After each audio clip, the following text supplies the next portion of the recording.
حاضرین جمعہ، بزرگوں، دوستوں، دینی اور ملی بھائیوں، عزیز طلبہ و طالبات، خطبہ مسنونہ کے بعد قرآن حکیم کی ایک آیت اور پیارے نبی صلی اللہ علیہ وسلم کی ایک حدیث آپ لوگوں کے سامنے پڑھی گئی ہے۔ دراصل آج میرا عنوان ہے پیارے نبی صلی اللہ علیہ وسلم کی ایک حدیث۔ جو حدیث آپ لوگوں کے سامنے پڑھی گئی وہ صحیح مسلم کی حدیث ہے۔ آئیے سب سے پہلے اس حدیث کا ترجمہ سنتے ہیں اور وہی میرا عنوان ہے۔ اللہ کے پیارے نبی جناب محمد الرسول اللہ صلی اللہ علیہ وسلم ارشاد فرماتے ہیں، الدنیا سجن المؤمن۔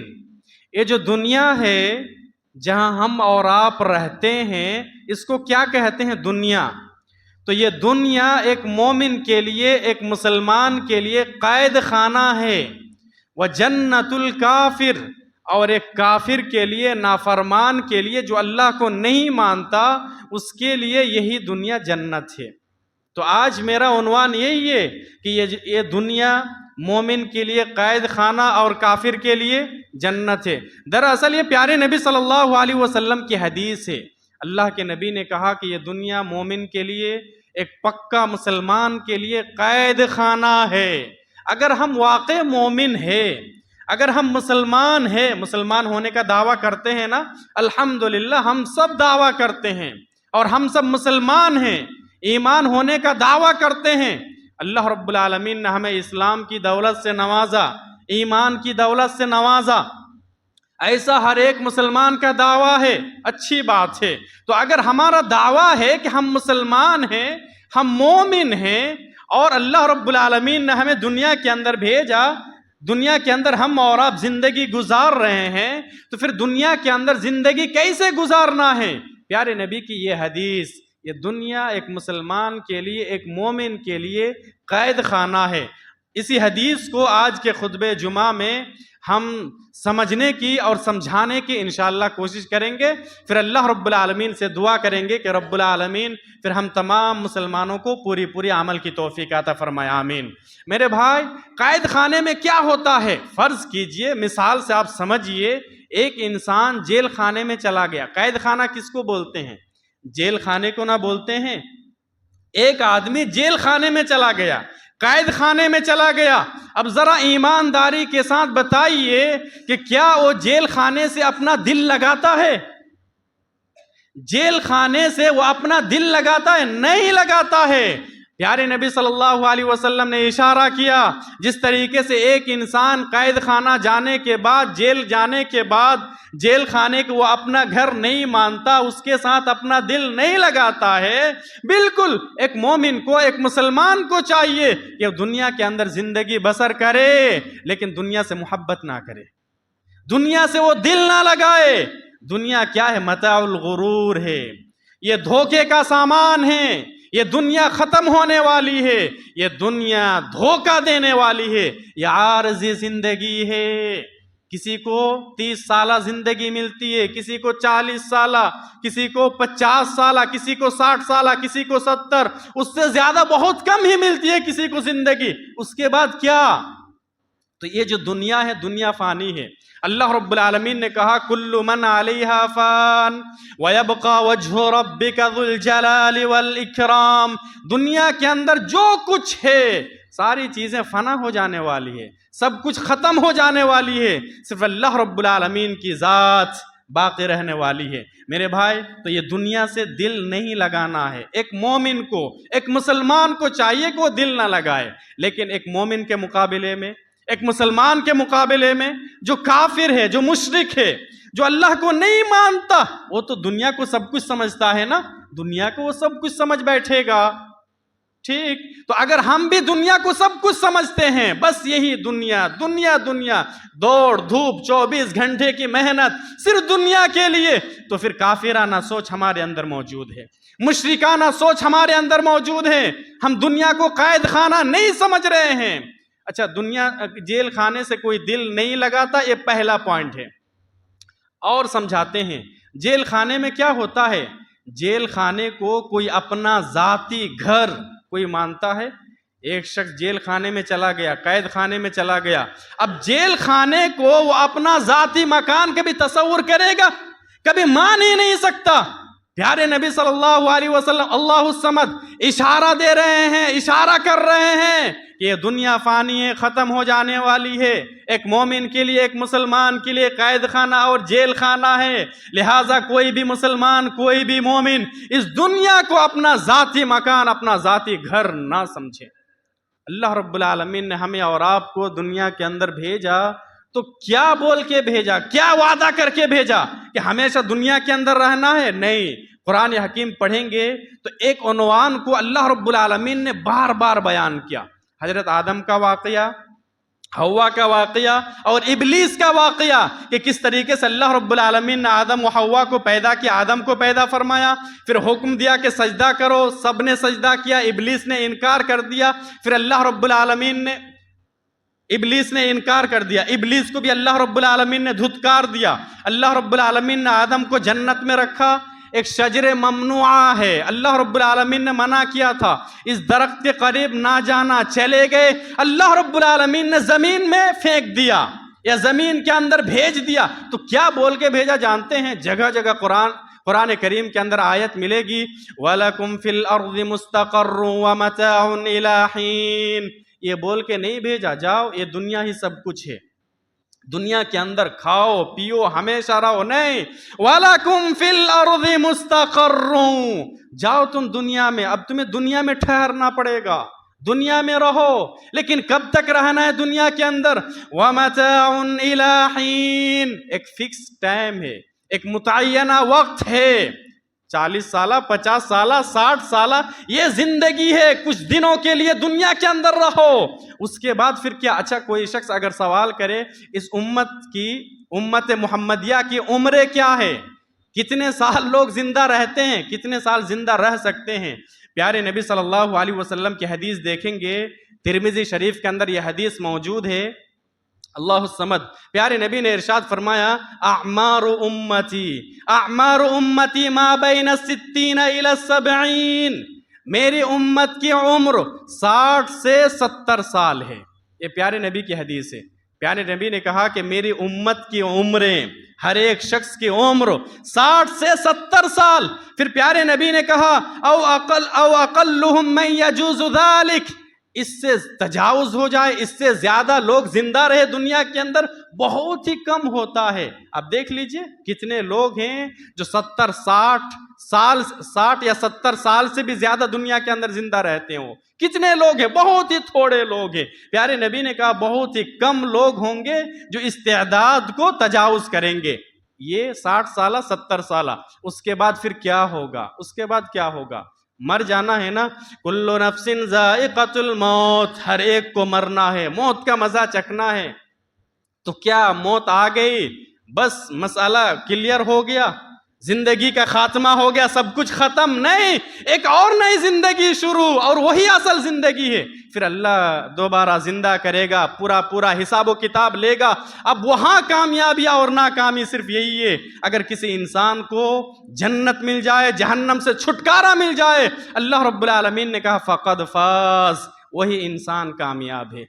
موت آئے گی، لیکن کب آئے گی کسی کو معلوم؟ کسی کو نہیں معلوم۔ پھر آج کا جو دن ہے یہی دن ہم آخری دن تصور کریں۔ پیارے نبی صلی اللہ علیہ وسلم کی حدیث یہاں تک ہے کہ آپ نماز پڑھنے کے لیے آئے، ایک سجدہ آپ کر چکے، ایک رکعت میں 2 سجدہ کرنی ہے نا، 2 سجدہ ہے ایک رکعت میں، ایک سجدہ آپ کر چکے، ایک سجدہ کر کے آپ اٹھے۔ تو یہ جو آپ سجدہ کر رہے تھے، آپ اس طریقے سے سجدہ کرو یہ کہ زندگی کا یہ آخری سجدہ ہے۔ سمجھ میں آئی؟ آپ ایک سجدہ کر رہے ہیں، وہ سجدہ آپ اس تصور کے ساتھ، اس انداز سے آپ کریں اور یہ فکر لے کر کریں کہ زندگی کا یہ آخری سجدہ ہے، اس کے بعد مجھے دوسرا سجدہ کرنے کا موقع نہیں ملے گا۔ مطلب آپ نماز پڑھتے ہو تو یہ سوچ کے پڑھو، یہ سمجھ کے پڑھو کہ میری زندگی کا یہ آخری نماز ہے۔ میرے بھائی، اگر کوئی شخص یہ سوچ بنا لے، یہ ذہن بنا لے، تو آپ بتائیں وہ اللہ رب العالمین کی طرف رجوع کرے گا کہ نہیں؟ وہ توبہ استغفار کرے گا کہ نہیں کرے گا؟ کرے گا۔ اللہ رب العالمین کے حکم کے مطابق وہ زندگی گزارے گا کہ نہیں گزارے گا؟ گزارے گا، حلال اور حرام کی تمیز کرے گا وہ بندہ، لیکن نہیں، تصور ہی نہیں ہے کہ ہمیں بھی مرنا ہے۔ ہاں مریں گے، موت آئے گی تب دیکھا جائے گا۔ چلیے، تو پیارے نبی صلی اللہ علیہ وسلم نے کہا کہ یہ دنیا مومن کے لیے قید خانہ ہے۔ اچھا، جیل خانے میں، قید خانے میں اور کیا ہوتا ہے؟ قید خانے میں کس کا حکم چلتا ہے ذرا بتائیں، کس کا حکم چلتا ہے قید خانے میں؟ جیل خانے میں کس کی مرضی چلتی ہے؟ وہاں آپ کی مرضی چلے گی جیل خانے میں؟ نہیں چلتی ہے۔ کس کا حکم چلتا ہے؟ جیلر کا حکم چلتا ہے۔ کس کی مرضی چلتی ہے؟ جیلر کی مرضی چلتی ہے۔ میرے بھائی، ہم اور آپ قید خانے کے اندر ہیں، یہاں ہم اپنی مرضی کے مالک نہیں ہیں۔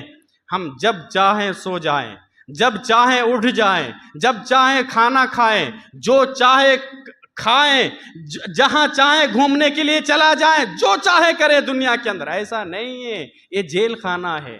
جب کوئی بندہ جیل خانے کو پہنچ جاتا ہے تو مرضی کا کپڑا وہ پہن سکتا ہے؟ نہیں پہن سکتا ہے۔ آپ کے بدن میں جو لباس ہے، جو کپڑا ہے، اسے اتار لیا جائے گا، وہ لوگ الگ لباس دیں گے۔ آپ جو چاہیں گے کھانے کو ملے گا جیل خانے میں؟ نہیں مل سکتا ہے، وہ لوگ الگ کھانا دیں گے۔ آپ جب چاہیں گے سو سکتے ہیں جیل خانے میں؟ نہیں، سونے کے لیے وہ لوگ ٹائم بتائیں گے۔ آپ جہاں چاہیں گھومنے کے لیے جا سکتے ہیں، چلو جیل خانے میں ہوں لیکن ذرا کہیں سے گھوم کے آتے ہیں، جانے ملے گا آپ کو؟ نہیں ملے گا، آپ جیل خانے میں ہیں، وہاں ان کا حکم چلتا ہے۔ جب ہم جیل خانے میں ہیں تو یہاں حکم کس کا چلے گا؟ اللہ رب العالمین کا حکم۔ کس کا چلے گا؟ اللہ کا۔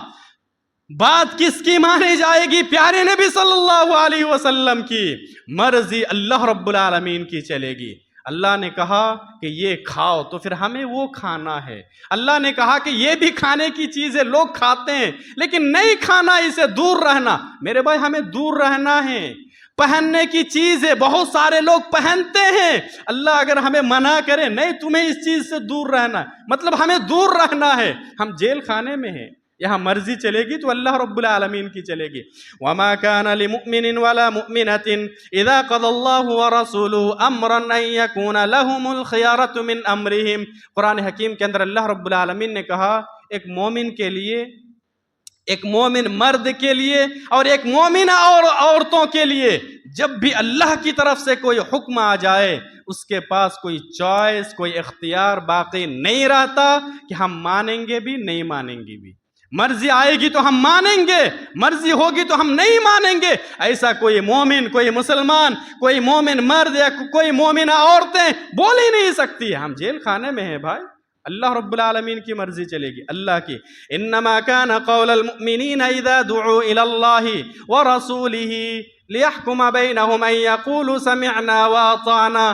جب بھی اللہ کی طرف سے حکم آئے، رسول کی طرف سے حکم آئے، ایک مومن، ایک مسلمان کی زبان سے صرف اور صرف ایک ہی جملہ نکلنا چاہیے، ہم نے سن لیا، ہم نے مان لیا، چلو عمل کرنے کے لیے تیار ہو گیا۔ جیل خانے میں اگر کوئی قائدی حضرات اگر زبردستی کرے نہیں ہم اپنی مرضی چلائیں گے، کیا ہوگا پھر؟ کیا ہوگا؟ آپ تصور کیجئے، ہم جیل خانے میں ہیں، اللہ کے حکم ماننا پڑے گا، پیارے نبی کی بات ماننا پڑے گا، حکم آ جائے آمنا وصدقنا، بس ہم نے ایمان لے آیا اور ہم ماننے کے لیے تیار ہو گئے۔ ان اللہ اشترى من المؤمنین انفسهم واموالهم بان لهم الجنہ، بارہا سن چکے ہیں، اللہ رب العالمین نے ایک مومن سے، ایک مسلمان سے خرید لیا ہے، سودا کر لیا ہے، اس کی جان کو، اس کے مال کو، بدلے میں اللہ کیا دے گا؟ بِأَنَّ لَهُمُ الْجَنَّةِ، جنت کے بدلے میں اللہ نے خرید لیا ہے۔ تو ایک مومن، ایک مسلمان، پیارے نبی کی حدیث الدنیا سجن المؤمن، ایک مومن کے لیے، ایک مسلمان کے لیے دنیا قید خانہ ہے۔ اچھا اب بتائیں قید خانے میں اور کیا ہوتا ہے؟ آپ کے گلے میں صرف ہار ڈالا جائے گا، آپ سے پیار کیا جائے گا، یا وہاں تکلیف ہوتی ہے؟ وہاں تکلیف ہوگی نا جیل خانے میں، جیل خانے میں تکلیف ہوتی ہے، پریشانی ہوتی ہے، باطل طاقتوں کی طرف سے آپ کو اذیتیں پہنچائی جاتی ہے، تکلیف پہنچائی جاتی ہے، آپ کو صبر کرنا پڑے گا۔ اگر ہم مومن ہیں، ہم نے مومن ہونے کا، ایمان کا دعویٰ کیا ہے، مسلمان ہونے کا دعویٰ کیا ہے، اس کا مطلب یہ ہے کہ ہم جیل خانے میں ہیں، اب تکلیف ہوگی۔ دنیا کس چیز کا نام ہے؟ دنیا تکلیفوں کا نام ہے۔ دنیا مصیبتوں کا نام ہے، دنیا الجھنوں کا نام ہے، دنیا پریشانیوں کا نام ہے۔ کوئی شخص اگر یہ چاہے کہ دنیا میں ایسی زندگی مل جائے جس کے اندر پریشانی نہ ہو، جس کے اندر پرابلمس نہ ہو، جس کے اندر کوئی پریشانی نہ ہو، ناممکن، ناممکن، ایسا ہو ہی نہیں سکتا ہے کہ دنیا کی زندگی اور پریشانی نہ ہو، دنیا کی زندگی اور مصیبت نہ ہو، دنیا کی زندگی اور الجھن نہ ہو، ایسا ہو ہی نہیں سکتا۔ آپ عالیشان بلڈنگ بنا لے، ایک نہیں 10 گاڑیاں خرید لے، 1 بیگھہ 2 بیگھہ نہیں ہزاروں بیگھہ زمینیں خرید لے، کچھ بھی کتنوں یا پراپرٹی بنا لے، لیکن پریشانی ہوگی دنیا کے اندر، اس لیے کہ ہم جیل خانے کے اندر ہیں۔ اگر واقعی آپ مسلمان ہیں، مومن ہیں، تو پھر آپ کو تکلیف ہوگی۔ تکلیف کے اندر اللہ رب العالمین نے انسان کو پیدا کیا۔ اما پارے کے اندر ایک سورہ ہے، سورۃ البلد، اللہ نے کہا لَقَدْ خَلَقْنَا الْإِنسَانَ فِي كَبَدٍ، ہم نے انسان کو بنایا، پیدا کیا مشقت میں، تکلیف میں۔ اب غور کیجئے، انسان کی تکلیف، مصیبت، پریشانی کبھی ختم ہوتی ہے؟ نہیں ہوتی ہے، کبھی ختم نہیں ہوگی۔ اب شروع سے لے کر اب دیکھتے جائیے، ابھی بچپنا ہے، تکلیف ہی تکلیف، تھوڑا تھوڑا کر کے بڑا ہوتا ہے بچہ، تکلیف ہی تکلیف، پھر تھوڑا سا اور بڑا ہو گیا اور تکلیف ہی تکلیف، کمانے کی فکر ہے، پیسہ جمع کرنے کی فکر ہے، شادی بیاہ، ماں باپ کا خرچہ بھی آ گیا، پھر شادی بیاہ، بیوی بچوں کی فکر، کمانے کی فکر، پھر اور بڑا ہو گیا، پھر اس کے بچے ہو گئے۔ کیا لگتا ہے تکلیف کبھی ختم ہوگی زندگی میں؟ الجھن نہیں ختم ہوگی۔ انسان کیا سوچتا ہے؟ بس یہ تکلیف ہے، یہ تکلیف، یہ پریشانی دور ہو جائے، بس کل سے نماز پڑھنا شروع کر دیں گے۔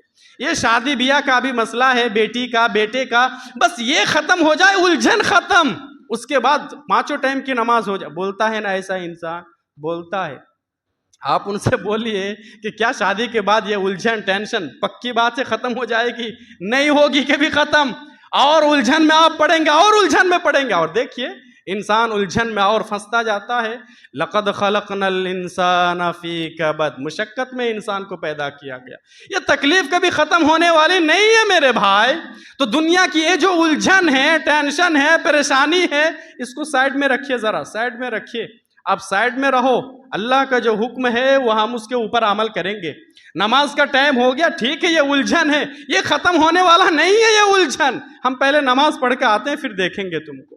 بہت زیادہ پریشانی ہے، تکلیف ہے، مصیبت ہے، ٹھیک ہے، یہ تو ختم ہونے والی، ذہن بنائیے، ایسا ذہن بنائیے، یہ پریشانی ہے، یہ الجھن ہے، یہ تو ختم ہونے والی نہیں ہے، آپ سائیڈ میں رہو، ہم نماز پڑھ کے آتے ہیں، اس کے بعد پھر کبھی کبھی کیا ہوتا ہے کہ اللہ رب العالمین شرعی معاملے میں بھی انسان کو آزماتا ہے نا، شرعی معاملے میں یہ جو موت، حیات ہے، زندگی ہے، اللہ رب العالمین نے پیدا کیا، مقصد کیا ہے؟ الذی خلق الموت والحیات لیبلوکم ایکم احسن عملا، اللہ نے موت کو بنایا، زندگی کو بنایا، مقصد کیا ہے؟ لیبلوکم، اللہ کا پرکھنا مقصد ہے، امتحان لینا مقصد ہے، آزمائش کرنا مقصد ہے، تو اللہ آزماتا ہے۔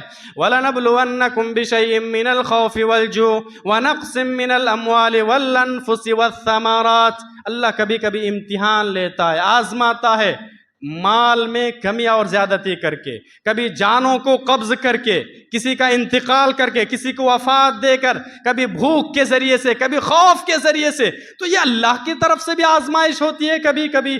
وَنَبْلُوكُمْ بِالشَّرِّ وَالْخَيْرِ فِتْنَةً، ہم بندوں کو آزماتے ہیں، ہم تمہیں آزمائیں گے، کبھی شر کے ذریعے سے آزمائیں گے، کبھی خیر کے ذریعے سے آزمائیں گے، کبھی اچھی زندگی ہو جاتی ہے، کبھی بری زندگی ہو جاتی ہے، مطلب برے دن چالو ہو جاتے ہیں، ایسا بھی ہوتا ہے۔ تو یہ زندگی ہے بھائی، اتار چڑھاؤ ہوتا رہے گا، لیکن اللہ رب العالمین کا جو حکم ہے، 5 ٹائم کی نماز ہے، وہ کما حقہ ہمیں اور آپ کو میرے بھائی ادا کرنا ہے۔ اچھا، جیل خانے میں کیا ہوتا ہے؟ ایسا نہیں ہوتا ہے کہ کوئی بندہ اگر جیل خانہ چلا جائے تو ہمیشہ ایک ڈر ہے، ہمیشہ ایک خوف ہے، کیا ہوگا میرے ساتھ؟ رہتا ہے نا، ایک خوف رہتا ہے نا، ایک قیدی کے اندر جیل خانے میں ہے، کیا پتا کہ مجھے 1 مہینہ بول کے لایا گیا جیل خانے میں، 1 سال کی سزا سنا دیا جائے، عمر قید کی سزا سنا دی جائے، کہیں ایسا تو نہیں ہے کہ پھانسی کی سزا ہو جائے گی؟ ایک ڈر سا رہتا ہے، خوف سا رہتا ہے۔ ہم دنیا کے اندر زندگی گزار رہے ہیں، ہمارے اندر بھی ایک خوف ہونا چاہیے، ایک ڈر ہونا چاہیے، مرنے کے بعد ہمارے ساتھ کیا ہوگا؟ ہمارے ساتھ کیا ہوگا؟ ٹھیک ہے یہ 4 دن کی زندگی ہے، 2 اچھے گزر جائیں گے، 2 برے گزر جائیں گے، یہ زندگی تو ختم ہو جائے گی، لیکن ہمارے ساتھ کیا ہوگا؟ 24 گھنٹے آپ کے اندر یہ ڈر، یہ خوف ہونا چاہیے۔ آپ سونے کے لیے جائیں گے بستر پر، اب سو چکے ہیں تو بھی یہ ڈر، یہ خوف آپ کو پریشان کرنا چاہیے کہ ہاں پتہ نہیں میرے ساتھ کیا ہوگا۔ اب جیل خانے میں گئے، جیل خانے میں چلے گئے، کیا لگتا ہے آپ کو سکون کے ساتھ نیند آئے گی؟ کس کو نیند آئے گی؟ سکون کے ساتھ بالکل۔ آپ 9 بجے 10 بجے سوئیں گے، میں صبح 8 بجے 9 بجے 11 بجے ہم اٹھوں گا، بالکل سکون کے ساتھ ہم سوئیں گے۔ کبھی ایسا ہوگا؟ ایسا ہو سکتا ہے کسی قیدی کے ساتھ کہ وہ جیل خانے میں جا کر اس طریقے سے سوئے؟ کبھی بھی نہیں ہو سکتا۔ مطلب یہ سمجھ میں آ رہی ہے کہ ہمارے اندر یہ تصور ہی نہیں ہے کہ یہ زندگی عارضی ہے، موت آئے گی، ختم ہو جائیں گے، اللہ رب العالمین زندہ کرے گا اور پتہ نہیں اس وقت ہمارے ساتھ کیا ہوگا، ہمارے لیے جنت ہے یا جہنم ہے، قبر میں ہمارے ساتھ عذاب والا معاملہ کیا جائے گا یا رحم والا معاملہ کیا جائے گا، پتہ ہی نہیں۔ یہ خوف کہاں ہے؟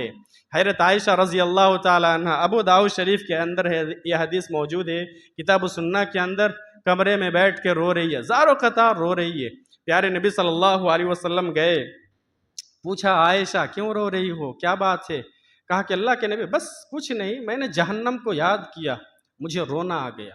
اللہ سمت، ہم جہنم کا تذکرہ سنتے ہیں، عذاب قبر کا کیا تذکرہ سن کے کیا روئیں گے، بیان سن کے کیا روئیں گے۔ روزانہ ہم اور آپ قبرستان ہو کے گزرتے ہیں، وہاں مٹی دینے کے لیے جاتے ہیں، کسی کو کندھا بھی دیتے ہیں، وہاں جا کے بھی ہمارا جو رویہ ہے نا، اللہ معاف کرے، ہمارا جو رویہ ہے، ہماری جو گفتگو ہے، دنیا کی زندگی کے بارے میں ہم گفتگو کرتے ہیں، وہاں بھی کسی کو موت یاد نہیں آتی۔ کاروبار کے بارے میں، یہ زمین کس کے، یہ زمین کس کے، وہ ہم نے خرید لیا، یہ خریدنا، اس کے بارے میں بات چیت ہو رہی۔ یار کہاں گئے ہو آپ؟ پیارے نبی نے کہا کہ اگر کوئی شخص جنازے کی نماز پڑھتا ہے، کسی کی 1 قرات اجر و ثواب ملتا ہے، پھر دفن میں بھی شریک ہوتا ہے تو 1 اور قرات اجر و ثواب ملتا ہے۔ یعنی آپ جنازے کی نماز پڑھیں گے، کفن دفن بھی کریں گے، 2 قرات آپ کو اجر و ثواب ملے گا۔ قرات کس کو بولتے ہیں معلوم ہے؟ بڑے بڑے پہاڑ کو بولتے ہیں، یعنی 2 پہاڑوں کے برابر آپ کو اجر و ثواب ملے گا۔ پیارے نبی سے پوچھا گیا یہ چھوٹا سا عمل اتنا بڑا اجر کیوں؟ اللہ کے نبی نے کہا اس لیے کہ کوئی بندہ جب جنازے کی نماز پڑھنے کے لیے جائے گا نا تو اسے موت یاد آئے گی، یار یہی تو بندہ تھا نا، کیا روب و دبدبا تھا دنیا والوں کے اوپر، چلتا تھا، لوگ ایسے تاکتے تھے اس کے آگے کسی کی بھی نہیں چلتی تھی۔ آج دیکھیں لیٹا ہوا ہے، ہم اس کی نماز جنازہ پڑھ رہے ہیں مٹی دینے کے لیے، یہ وہی انسان ہے روب و دبدبا والا۔ آج دیکھیں لاکھوں من مٹی کے نیچے، ٹھیک ہے، موت یاد آئے، انسان اللہ رب العالمین کی طرف رجوع کرے، توبہ استغفار کرے، اس لیے اتنا زیادہ اجر و ثواب رکھا گیا ہے میرے بھائی۔ بہرحال میں وہ آخری حدیث سناتا ہوں، اپنی بات ختم کرتا ہوں۔ حضرت عائشہ رو رہی ہے، اللہ کے نبی نے پوچھا کیوں رو رہی ہو؟ کہا جہنم کو یاد کیا، بس رونا آ گیا۔ ہمارے ساتھ بھی ہونا چاہیے، گھر میں بیٹھیے سکون کے ساتھ، یاد کیجئے پچھلی زندگی کو، میرے ساتھ کیا ہوگا، روئیے۔ اگر 1-2 قطرہ بھی اگر آنسو نکل جائے نا، یہ 1-2 قطرہ آنسو جہنم کی آگ کو بجھا دے گا، واللہ بتا رہا ہوں جہنم کی آگ کو بجھا دے گا۔ بہرحال پیارے نبی صلی اللہ علیہ وسلم تسلی دینے کے لیے گئے، جب پیارے نبی تسلی دینے لگے، حضرت عائشہ نے سوچا اچھا موقع ملا ہے، چلو ایک سوال کر لیتے ہیں۔ پوچھا اللہ کے نبی کیا قیامت کے دن آپ اپنے اہل و عیال کو یاد کریں گے؟ مجھے یاد کریں گے آپ قیامت کے دن؟ اللہ، کوئی کسی کا نہیں ہے یار، کوئی کسی کا نہیں ہے۔ دنیا کے اندر نہیں ہوتا ہے تو آخرت کے اندر کوئی کسی کو یاد کرے گا؟ اب کس کے لیے اللہ اور اس کے رسول کو ناراض کر رہے؟ کس کے لیے؟ وہ آپ کا کام دے گا دنیا کے اندر؟ نہیں، آپ کمائیے، جو کچھ کرنا ہے کیجئے، لیکن اللہ کو راضی کرنے کی کوشش کیجئے میرے بھائی۔ پیارے نبی نے کہا کہ نہیں، کوئی کسی کا کام نہیں دے گا۔ 3 موقع پر کوئی کسی کو یاد نہیں کرے گا، جب اعمال نامہ دیا جائے گا، جب اعمال کو تولا جائے گا، وزن کیا جائے گا، جب پل سے رات سے سب کو گزارنا ہے، جب گزریں گے لوگ، یہ 3 موقعوں پر کوئی کسی کو یاد نہیں کرے گا۔ آخری جملہ شاید کہ عنوان سمجھ میں آ گیا میرا۔ اچھا، یہ جو قید خانہ ہے نا، اللہ کے نبی نے کہا دنیا مومن کے لیے، مسلمان کے لیے قید خانہ ہے، تو یہ قید خانہ ایسا نہیں ہے کہ کوئی پولیس والا آئے گا آپ کو ہاتھ میں ہتھکڑی ڈال کر لے کے جائے گا قید خانے میں بند کر دے گا، ایسا ہے؟ ایسا نہیں ہے۔ یہ جو قید خانہ ہے خود سے قید ہونا ہے اس کے اندر، یہ سمجھ میں آیا؟ یہ جو قید خانہ ہے خود سے اپنی مرضی سے قید ہونا ہے کہ میں قید خانے کے اندر ہوں، میں اللہ رب العالمین کے حکم کے پابند ہوں، میں اپنی مرضی کا مالک میں نہیں ہوں، میں دنیا کے اندر ہوں تو اللہ رب العالمین کے حقوق کو ادا کرنا پڑے گا، ماں باپ کے حقوق کو ادا کرنا پڑے گا، مہمانوں کے حقوق ہے ادا کرنا پڑے گا، پڑوسیوں کے حقوق ہے ہمیں ادا کرنا پڑے گا، اس لیے کہ ہم اپنی مرضی کا مالک نہیں ہیں تو خود سے قید کرنا پڑے گا۔ بہرحال ہم اللہ رب العالمین سے دعا کرتے ہیں رب العالمین تو ہمیں کہنے سننے سے زیادہ عمل صالح کی توفیق عطا فرما۔ رب العالمین تو ہم تمام مسلمانوں کو 5 ٹائم کی نماز پابندی کے ساتھ پڑھنے کی توفیق عطا فرما۔ رب العالمین تو ہمیں دنیا کے اندر جب تک زندہ رکھ، ایمان پر زندہ رکھ، اور جب ہمارا خاتمہ ہو تو توحید پر ہو، ایمان پر ہو۔ وآخر دعوانا ان الحمدللہ رب العالمین۔